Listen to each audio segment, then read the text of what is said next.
ఆంధ్రప్రదేశ్ రాష్ట్ర రాజకీయం మొత్తం తిరుపతి లడ్డూ చుట్టే జరుగుతోంది. ఇప్పుడు ఇది ఆంధ్రప్రదేశ్ నుంచి మరింత నెక్స్ట్ లెవెల్కి వెళ్ళి దేశవ్యాప్తంగా నేషనల్ మీడియా కూడా ఈ యొక్క లడ్డూ అంశానికి సంబంధించి ఈ యొక్క ప్రముఖ ఛానల్స్ అన్ని కూడా వీటిని ప్రసారం చేస్తూ ఉన్నాయి. అసలు అయితే ఈ లడ్డూ అంశానికి సంబంధించి అసలు సిట్టు దర్యాప్తు చేసిన దాంట్లో ఏం బయటపడింది, ఇరు పార్టీలు కూడా అంటే ప్రభుత్వం ఒక పక్క మరో పక్క ప్రతిపక్షం లేని వైఎస్ఆర్సీ పార్టీ ఏం చెబుతుంది, ఇలాంటి మరిన్ని క్లుప్తమైన విషయాలను కూడా తెలుసుకునే ప్రయత్నం చేద్దాం. స్టూడియోలో మన ముందు ఉన్నారు ప్రముఖ రాజకీయ విశ్లేషకులు కొత్త రవీంద్రబాబు గారు. సార్ నమస్కారం అండి. నమస్తే సార్, ఇప్పుడు మొత్తం రాష్ట్ర రాజకీయం మొత్తం లడ్డూ బేస్గా చేసుకుని అత్యంత సెన్సిటివ్ అయిన ఈ యొక్క అంశం చుట్టూనే అత్యంత వివాదాస్పదంగా మారిందని చెప్పుకోవాలి. ఇది ఇంకా నెక్స్ట్ ఎక్స్ట్రీమ్ లెవెల్కి వెళ్ళే అవకాశాలు చాలా పుష్కలంగా కనిపిస్తున్నాయి. అయితే బలంగా చెబుతుంది ఏంటంటే సిట్టు దర్యాప్తు చేసింది, అది ఏదైతే ఉందో షీల్డ్ కవర్లో హైకోర్టు అంటే నెల్లూరు ఏసీబీ కోర్టులు సబ్మిట్ చేశారు, అది ఇంకా బయటకు రాలేదని చెప్పేసి చెబుతూ ఉన్నారు. కానీ ఒక పక్క కూటమి ప్రభుత్వం మాత్రం 1 man కమిషన్ ఏర్పాటు చేస్తున్నాం, దీంట్లో అడల్టరేషన్ జరిగిందని వీళ్ళు చెబుతున్నారు. మరో పక్క వైఎస్ఆర్సీపీ పార్టీ మాత్రం మా క్లీన్ చిట్ ఇచ్చింది సిట్ అని చెప్పి వీళ్ళు చెప్పుకుంటున్నారు. అసలు సిట్ ఏం చెబుతుంది, ఇంకా బయటకు వచ్చిందా లేదా రిపోర్టు? ఇప్పుడు తిరుమల కానీ తిరుమల లడ్డు కానీ ఆంధ్రప్రదేశ్ వరకే పరిమితం కాదు, ప్రపంచంలోనే అద్భుతమైన మహిమ కలిగిన పవిత్రమైన స్థలం తిరుమల. అక్కడి నుంచి ఎవరన్నా ఇళ్ళొస్తే ప్రసాదం లడ్డూని స్వయాన శ్రీవారు పంపించిన అద్భుతమైన పవిత్రమైన ప్రసాదం అని ప్రపంచంలో అందరూ ఆశిస్తారు. అంత పవిత్రత కలిగిన లడ్డూలో మీరు కల్తీ నెయ్యి అంటున్నారు, ఆ పదం వాడకూడదు. నెయ్యి లేదు, నెయ్యి ఉండి అందులో ఏదన్నా కలిపితే అది కల్తీ నెయ్యి. అసలు నెయ్యే లేదు, ఇంకా కల్తీ ఎక్కడ ఉంటుంది? It is a chemically manufactured liquid. అది లడ్డూలో వాడారు, అది క్లియర్గా ప్రూవ్ అయింది. ఇప్పుడు ప్రధానంగా ఆంధ్రప్రదేశ్ రాష్ట్రంలో ప్రస్తుతం ప్రభుత్వం వారు చెబుతున్న వాదన ఏంటంటే వీళ్ళు అవినీతికి పాల్పడటం ఒక పార్ట్, అందులో 250 కోట్లు దొబ్బేశారా ఇంకెంత అది సెకండరీ. ప్రైమరీ ఏంటంటే హిందువుల మనోభావాల్ని దెబ్బతీశారు, హిందూ మతం మీద జరిగిన కుట్ర. ఆ యాంగిల్లో చూడాల్సిన అవసరం ఉంది. ఇది అంత పెద్ద అంశం, సబ్జెక్ట్ ఇది కూటమి వాళ్ళ బాధ్యత. వైఎస్ఆర్ కాంగ్రెస్ పార్టీ డిమాండ్ కానీ ఆర్గ్యుమెంట్ కానీ వాళ్ళ బేస్ ఏంటంటే సిట్ క్లీన్ చిట్ ఇచ్చింది, జంతువుల అవశేషాలు లేవు, చంద్రబాబు నాయుడు గారు క్షమాపణ చెప్పాలి. ఇది ఒక పార్టీ చెప్తున్నటువంటి డిమాండ్. సో దీంట్లో నిజాలు సబ్జెక్ట్ బేస్ చేసుకొని పార్టీలకు అతీతంగా నిగ్గు తేల్చే ప్రయత్నం చేద్దాం. నేను ఎక్కడన్నా మిస్ అయితే నన్ను అడగండి, క్వశ్చన్ చేయండి, నిజాలు తెలియాలా. ఇప్పుడు ప్రధానంగా చంద్రబాబు నాయుడు గారు అధికారం టేకప్ చేసిన వెంటనే ఫస్ట్ ఆయన అపాయింట్ చేసింది ఆయన స్పెషల్ సెక్రటరీ. సెకండ్ అపాయింట్మెంట్ తిరుమలలో ఈవోగా శ్యామలరావు గారు. సో ఆయన ఒక అసైన్మెంట్ ఇచ్చారు. ఎందుకంటే ఈయన అధికారం చేపట్టే టయానికే తిరుమల లడ్డు మీద భారీ ఊహాగానాలు నడుస్తున్నాయి. అప్పట్లోనే లడ్డు కల్తీ జరిగిందా ఏంటి, ఎక్కువ కాలం నిలవ ఉంటే బూజు పడుతుంది, వాసన వస్తుంది, పగిలిపోతుంది, ఏదో తేడా ఉంది స్మెల్, ఇవన్నీ ఊహాగానాలు జరుగుతూ ఉన్న నేపథ్యంలో చంద్రబాబు నాయుడు గారికి ఉన్న కాన్ఫిడెన్షియల్ రిపోర్ట్ ఆధారంగా ఈయన పంపించేసి అది ఏందో కొద్దిగా చూడమని చెప్పారు. ఆయన కులదైవం వెంకటేశ్వర స్వామి కాబట్టి, ఆయనకి ఆ ఇది ఉంది కాబట్టి, ఆ క్రెడిబిలిటీ ఉంది, ఆ విశ్వాసం ఉంది స్వామివారి మీద. అన్ని మతస్థులకైతే అది ఉండదుగా. ఇక్కడ జరిగింది డిఫరెన్స్ అదే. సరే, వీళ్ళు శ్యామలరావు గారి నేతృత్వంలో ఎన్డీడీబీకి రిపోర్టు శాంపుల్ పంపించారు. ఎన్డీడీబీ అంటే National Dairy Development Board laboratory, అది గుజరాత్లో ఉంది, recognised by Government of India. భారతదేశంలోనే అత్యంత పెద్దది, బిగ్గెస్ట్ ఫెమిలియర్ అంటే రిప్యుటేషన్ రికగ్నైజ్డ్ ల్యాబ్ అంటే ఎన్డీడీబీ. దాన్ని మించి భారతదేశంలో లేదు. దానికి రిపోర్ట్ పంపించినప్పుడు ఆ రిపోర్టు 23 జూలై 2024 వచ్చింది. అదే రిపోర్టు చంద్రబాబు నాయుడు గారు 19 సెప్టెంబర్ 2024 ప్రజలకి వివరించి చెప్పారు. అప్పుడు ఆయన తెలియజెప్పిన విషయం భారతదేశం ఇట్లా కుదిపింది. ఆయన చెప్పారు, ఆ రిపోర్ట్లో ఉన్నదట్టు చెప్పారు. జంతువుల అవశేషాలు కడాన తిరుమల లడ్డు నెయ్యిలో కలిపారు అని అన్నాడు ఆయన. ఎందుకు ఆ మాట అనాల్సి వచ్చింది, ఆ రిపోర్ట్లో ఏముంది, కొన్ని పారామీటర్స్ నేను ప్రస్తావించే ప్రయత్నం చేస్తాను. పాయింట్ నెంబర్ 1, అందులో ఎస్ వాల్యూ అంటే సాల్వెంట్ వాల్యూ అంటారు. స్వచ్ఛమైన ఆవు నెయ్యి టెస్ట్ చేస్తే ఎస్ వాల్యూ 97 నుంచి 102 ఉండాలి. ఇది మినిమం మ్యాక్సిమం. ఈ శాంపుల్లో 117.15 ఉంది. 102 హైయెస్ట్ లిమిట్. 117.15 ఉంది. అంటే చాలా ఎక్కువ ఉంది S value. First point. Second point, parameter RM value కూడా అబ్నార్మల్గా ఉంది. థర్డ్ పాయింట్, నెయ్యి అనేది బట్టర్ నుంచి తయారు చేస్తారు. ఆవు నెయ్యి లేదా స్వచ్ఛమైన నెయ్యిలో బిట్రిక్ యాసిడ్ ఉంటుంది మ్యాక్సిమం కంటెంట్, ఎందుకంటే it is made from butter. ఈ శాంపుల్లో అసలు బిట్రిక్ యాసిడ్ లేనే లేదు, అసలు ఉండాల్సిందే అది. ఈ అంశాలన్నిటినీ కొన్ని పారామీటర్ని ప్రామాణికంగా తీసుకొని ఎన్డీడీబీ వాళ్ళు క్లియర్గా మెన్షన్ చేశారు.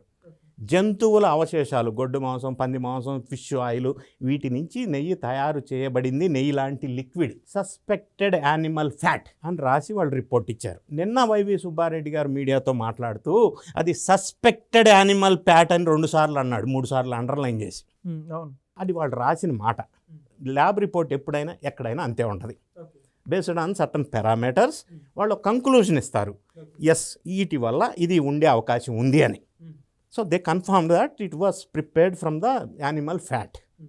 సుబ్బారెడ్డి గారు ఏమంటారు, కెమికల్స్ ఉన్నాయి, కల్తీ జరిగింది, కానీ యానిమల్ ఫ్యాట్ సస్పెక్టెడ్ కదా అంటాడు. బాబాయ్ అట్లా అంటాడు, అబ్బాయిని బుక్ చేశాడు, అబ్బాయి అసలు కల్తీయే జరగలేదు అంటాడు జగన్ రెడ్డి గారు.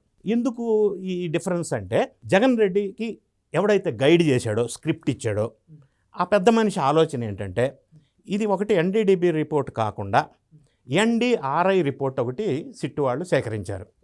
National dairy research institute. It is only research institute, అంటే చిన్న స్థాయి ల్యాబ్ ఎన్డీడీబీతో పోలిస్తే. ఇది కూడా గుజరాత్లో ఒకటి ఉంది, బెంగళూరులో ఒక ల్యాబ్ ఉంది. ఎన్డీఆర్ఐ వాళ్ళు ఒక రిపోర్ట్ అనాలిసిస్కి శాంపుల్ ఇస్తే వాళ్ళు ఇచ్చిన రిపోర్ట్లో ఏముందంటే, ఎల్ఓడి లిమిట్స్ ఆఫ్ డిటెక్షన్ 10% కంటే ఎక్కువ ఉంటేనే యానిమల్ ఫ్యాట్.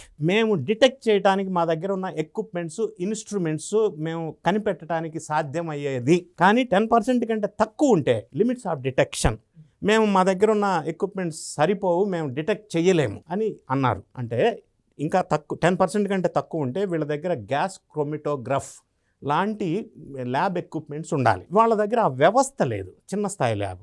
కాబట్టి అంతకంటే తక్కువ ఉంటే మేము కనిపెట్టలేము అని వాళ్ళు రిపోర్ట్ ఇచ్చారు. హౌఎవర్ ఇందులో కల్తీ జరిగింది అని ఇచ్చారు. ఇది బేస్ చేసుకొని వైఎస్ఆర్సీపీకి జగన్ రెడ్డి గారికి ఎవరైతే స్క్రిప్ట్ ఇచ్చారో వాళ్ళు ఏమంటారంటే, సిట్ క్లీన్ చిట్ ఇచ్చింది, అందులో జంతువుల అవశేషాలు లేవుగా ఎన్డీఆర్ఐ.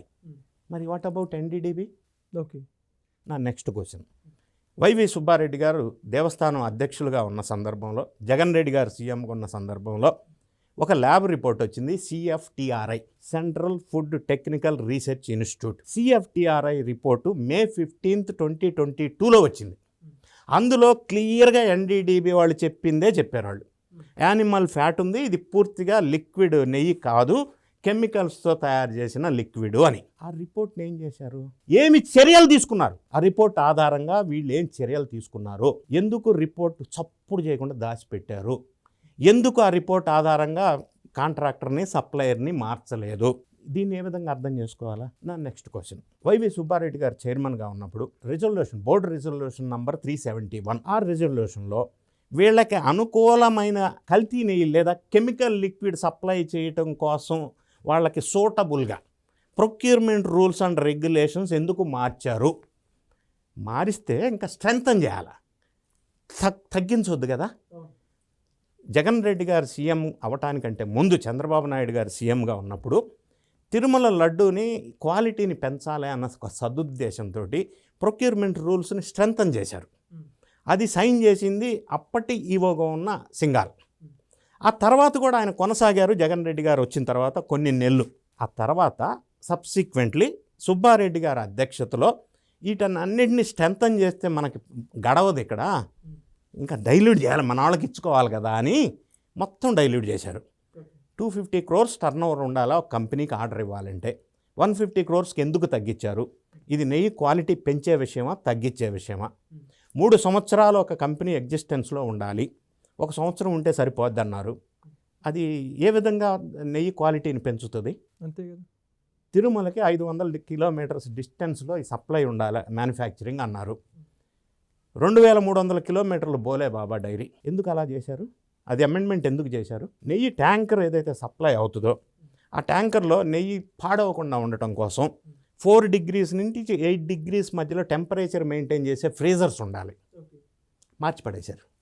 ఏమక్కర్లా, మన వాళ్ళకి కష్టం అవుతుంది, అక్కడి నుంచి రావాలి కదా, దాన్ని మార్చేశారు. ఎందుకు మార్చారు? ప్రతి ట్యాంకర్కి 4 శాంపుల్స్ కలెక్ట్ చేసి రిపోర్ట్ తీసుకొని రిపోర్ట్ ఓకే అయితే అన్లోడ్ చేయాలి. దాన్ని మార్చేశారు. స్వచ్ఛమైన ఆవు పాల నెయ్యి అన్న ఒక వర్డ్ ఉంది, దాన్ని తీసేశారు. ఇవన్నీ ఎందుకు జరిగినాయి? కల్తీ జరగలేదు అని చెప్పుతున్న వాళ్ళకి నా స్ట్రైట్ క్వశ్చన్, ఎందుకు ఈ మార్పులు చేశారు? కొంతమంది వైఎస్ఆర్సీపీలో మేధావులుగా చెప్పుకునే పడే వాళ్ళు ఏమంటున్నారంటే అసలు ఈ బోలేబాబా డైరీ ఒప్పందం చేసుకుందే చంద్రబాబు నాయుడు గారి ప్రభుత్వంలో, అది కంటిన్యూ చేసుకుంటూ వచ్చారు జగన్మోహన్ రెడ్డి గారు అని చెప్పి చెబుతున్నారు. దాని గురించి ఏమంటారు? బోలేబాబా డైరీ కంటే ముందు హర్ష్ ఫ్రెష్ డైరీ అని ఉండేది. తర్వాత బోలేబాబాని బ్లాక్ లిస్ట్లో పెట్టింది 2018లో. వీళ్ళు మళ్ళీ దొడ్డి దారి ద్వారా శ్రీ వైష్ణవి డైరీని లైన్లోకి తీసుకొచ్చి అక్కడ ఎంత మ్యానిపులేషన్ చేసి సప్లై చేశారు. ఇంకొక అంశం నేను చెప్తాను, లేటెస్ట్ అప్డేట్. ఎన్డీఆర్ఐ ల్యాబ్లో పనిచేసిన 3 సైంటిస్టులు రిటైర్ అయ్యి లేదా బయటకు వచ్చి టీటీడీలో కన్సల్టెంట్స్గా జాయిన్ అయ్యారు. వాళ్ళు 3లో విజయభాస్కర్ రెడ్డి అండ్ ఇంకొక 2 ఎవరో ఉన్నారు. వీళ్ళు 3 ఇప్పుడు అప్రూవర్గా మారారు. అప్రూవర్గా మారి మేము అక్కడ కన్సల్టెంట్గా చేసి ఇక్కడ చేశాము, మాకు ఆదేశాల ప్రకారంగా మేము కొంత లైజనింగ్ చేసి బోలేబాబాని రంగంలోకి తీసుకొచ్చాము. ఇట్లా ఒరిజినల్ నెయ్యి చేస్తే మనకేం మిగలదు, మొత్తం కెమికల్స్తో చేద్దామని టెక్నికల్ సపోర్ట్ మేమే ఇచ్చాము. మాకు ఇంత ముట్టిని, ఇందులో 74 లక్షలు ఇంకా మిగిలిని, మీరు తీసుకోండి, వాస్తవాలు ఇవి అని చెప్పి సరెండర్ అయిపోయి అప్రూవర్గా మారారు. వాళ్ళు ఎన్ని విశేషాలు తెలియజేసి ఉండొచ్చు దర్యాప్తు సంస్థకి. వాళ్ళే కీలక పాత్ర పోషించింది ఇది తయారీ విధానంలో, వాళ్ళు టెక్నికల్ ఎక్స్పర్ట్స్. ఇంకొక రీజన్ ఉంది, ఇప్పుడు నెయ్యిని లిక్విడ్స్ కెమికల్స్తో తయారు చేశారు అనటానికి, అది పామ్ కెర్నల్ ఆయిల్ కావచ్చు, ఎమల్సిఫైయర్స్ కావచ్చు, మోనోగ్లిజరైడ్స్ కావచ్చు, లాక్టిక్ యాసిడ్ కావచ్చు, ఎసిటిక్ యాసిడ్ కావచ్చు, ఎసిటిక్ యాసిడ్ ఎస్తర్ కావచ్చు, బీటా కెరటిన్ కావచ్చు. ఇవన్నీ ఎక్కడెక్కడ కొన్నారు, ఎంత కొన్నారు, ఎవరు కొన్నారు, పర్చేజ్ ఆర్డర్ ఏంది, దాని ఇన్వాయిస్ ఏంటి, ఆ అమౌంట్ ఎవరికి ఇచ్చారు, ఇవన్నీ వచ్చినాయిగా వెలుగులోకి. ఇంకా ఆశ్చర్యకరమైన అంశం నేను చెప్పడానికే బాగా అనిపిస్తుంది, కానీ లంసా అనే కెమికల్ ఎందుకు కలిపారు? బాత్రూమ్ టాయిలెట్స్, లెట్రిన్స్ క్లీన్ చేసుకొని, ఫ్లోరింగ్ క్లీన్ చేసుకొని, డిటర్జెంట్స్లోను, పెస్టిసైడ్స్లోను, కెమికల్స్ ఫ్యాక్టరీల్లోనూ వాడేటువంటి యాసిడ్ లంసా, linear alkyl benzene sulphonic acid. అది ఎందుకు 8,900 టన్నులు కొన్నారు? అది సప్లై చేసిన అరిస్టో కెమికల్స్కి 59 లక్షలు ఎవరు పే చేశారు? దానికి పర్చేజ్ ఆర్డర్ ఎవరిచ్చారు? ఇన్వాయిస్ ఎవరిచ్చారు? ఎక్కడి నుంచి అరిస్టో కెమికల్కి సప్లై అయింది? అది ఎక్కడ మిక్స్ చేశారు? ఎంత మిక్స్ చేశారు? హైలీ ఎసిడిక్ అని ఎందుకు అన్నానంటే, మనం ఇప్పుడు డ్రింకింగ్ వాటర్కి pH 7 ఉంటుంది, న్యూట్రల్ 7 అంటే. ఈ సోకాల్డ్ లంసా linear alkyl benzene sulphonic acid pH 1 ఉంది అంటే హైలీ ఎసిడిక్. అది తాగితే జీర్ణ వ్యవస్థ ఏమైపోవాలా, క్యాన్సర్ వచ్చే అవకాశం ఉంది, రకరకాల అనారోగ్య సమస్యలు వచ్చే అవకాశం ఉంది. యాసిడ్ భారతదేశ ఆహార నియమ నిబంధనల చట్టం 2006 ప్రకారం దీన్ని ఆహార పదార్థాల్లో నిషేధం. మరి అది ఎందుకు కలిపారు? ఇంత దారుణం అండి. ఇది పైసల కోసం కాదు, హిందూ మతం మీద జరిగిన కుట్ర. ఈ యాంగిల్లో మనం ఆలోచించాల్సిన అవసరం ఉంది. అంటే ఇప్పుడు మొత్తం కెమికల్సే అంటున్నారు మెజారిటీ. మరి ఇప్పుడు కెమికల్స్కి జంతువుల కొవ్వుకి కెమికల్స్ మిక్స్డ్ అంటారు, దాంట్లో జంతువుల కొవ్వును కూడా కలిపారంటారా? ఇక్కడ 2 మార్గాలు ఉన్నాయి. ఒకటి, వెజిటబుల్ ఆయిల్ నుంచి నెయ్యి లాంటి పదార్థాన్ని తయారు చేయొచ్చు. ఇంకొక మార్గం ఉంది, ఈ వెజిటబుల్ ఆయిల్ కాస్ట్ ఎక్కువ, ఈ జంతు అవశేషాల నుంచి తయారు చేసే లిక్విడ్ కాస్ట్ తక్కువ. ఈ రెండింటి నుంచి నెయ్యి తయారు చేయొచ్చు. ఈ దుర్మార్గులు, నీచ నికృష్ట కమీన్లు ఏం చేశారంటే, జంతు అవశేషాల నుంచి తీసుకున్న ఆయిల్ నుంచి తయారు చేసే రేటు కొద్ది తక్కువ పడుతుంది కదా, అక్కడ కకృతిపడ్డారు. అందుకే ఇటువంటి కెమికల్స్ వాడి అటువంటి పదార్థాన్ని వాడారు. ఇంత స్పష్టంగా రిపోర్ట్స్లో చెప్తున్నా, ఇన్ని రకాల రిపోర్ట్స్ ఉన్నా, ఇన్ని రకాల సపోర్టింగ్ డాక్యుమెంటరీ ఎవిడెన్సెస్ ఉన్నా, ఈ బోలేబాబా కానీ మిగతా కొంతమంది అప్రూవర్గా మారినా, ఇంత సపోర్టింగ్ ఎవిడెన్సెస్ ఉండి ఇంత ఎస్టాబ్లిష్ అయిన తర్వాత ఇప్పుడు కొత్త వితండవాదం, చంద్రబాబు నాయుడు గారు క్షమాపణ చెప్పాలని అనటం ఏంటి? ఇది ఒక కొత్త వితండవాదం.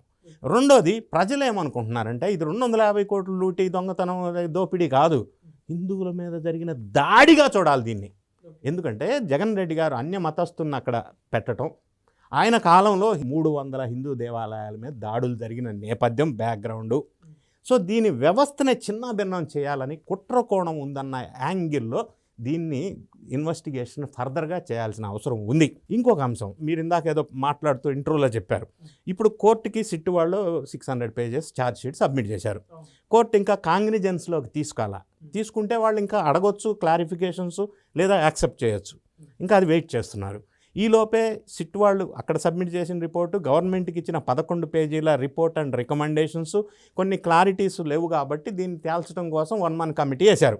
వీళ్ళంతా చిన్నప్పను 4 కోట్లు వచ్చినాయి, 5 కోట్లు వచ్చినాయి, విజయనగరం శ్రీకాకుళంలో 13 ఫ్లాట్లు ఉన్నాయి, వైజాగ్లో 24 అపార్ట్మెంట్లు ఉన్నాయి, ఇవన్నీ ఎస్టాబ్లిష్ అయినాయి. ఇవన్నీ ఒక చిన్న స్థాయి చిన్నప్పన్న చేస్తాడా? ఈయన వెనకున్న పెద్ద అప్పన్న ఎవడు? అసలు బోలే బాబాకి ఇచ్చిన ఆలీబాబా ఎవడు? వాడు వెనకున్న 40 మంది ఎవరు? సూత్రధారులు ఎవడు తేలాలి కదా. అది తేల్చడం కోసమే, క్లారిటీ కోసమే ఈ 1 man కమిటీ అనేది ఈ ఎన్డీఏ ప్రభుత్వం వారు ముందుకెళ్తున్నారు.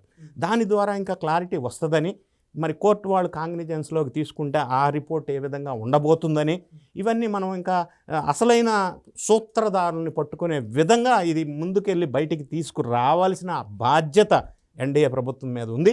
ఆ విధంగా వస్తారని చెప్పి మనం కొంత ఆశిద్దాం. ఖచ్చితంగా సార్, చాలా చక్కగా చెప్పారు. Thank you so much. Thank you. Please subscribe to Leo News for more videos.